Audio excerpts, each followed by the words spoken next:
by cutting tissue-thin strips from the core of the plant and laying the strips across each other and then applying pressure, the Egyptians were able to create a laminated material that was smooth, thin, and durable, but not a true paper. Papyrus and paper have often been confused because the word paper is derived from the Egyptian word for papyrus. Another early surface used for writing was animal vellum and parchment.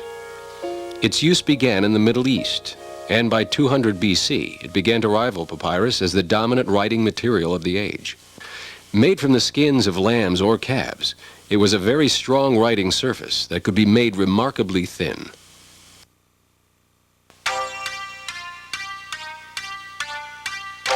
The history of true paper, however, begins in China.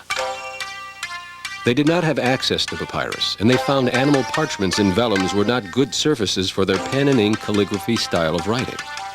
They therefore began to use woven textiles as their writing surface. The Chinese, by hand, made books and scrolls from woven cloth, and there was much waste when the textile was cut and trimmed. In 105 AD, a Chinese eunuch named Sai Lun developed the idea of heating the discarded cloth into fibers, suspending the fibers in water, and then matting them into sheets, thus creating the basic process for making paper. Possibly his knowledge of the meticulous art of felt making helped him make this breakthrough. Sai Lun presented the fine sheets of paper to the emperor and was rewarded by being made a member of the imperial guard. In ancient times, news of new techniques and inventions didn't travel fast. It took hundreds of years before the secret of making paper made its way to the West. And it was not until the 11th century, over 1,000 years after it was first invented, that paper making finally made its way to Europe. With Johann Gutenberg's invention of movable type in 1454, there developed a tremendous need for paper and better ways to produce it.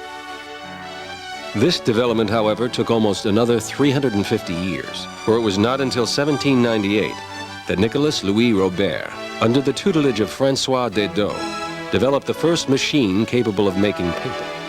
Unfortunately, this breakthrough took place during the French Revolution, and the disruptive conditions caused little progress to be made with this machine. The idea and design, however, were sent to Dedeaux's brother-in-law, John Gamble, in England.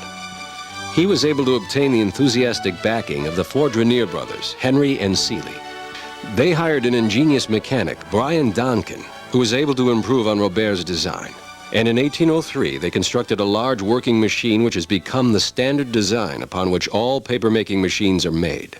Because of their financial support and enthusiastic backing, the principal paper-making machine to this day is still known as the Fourdrinier.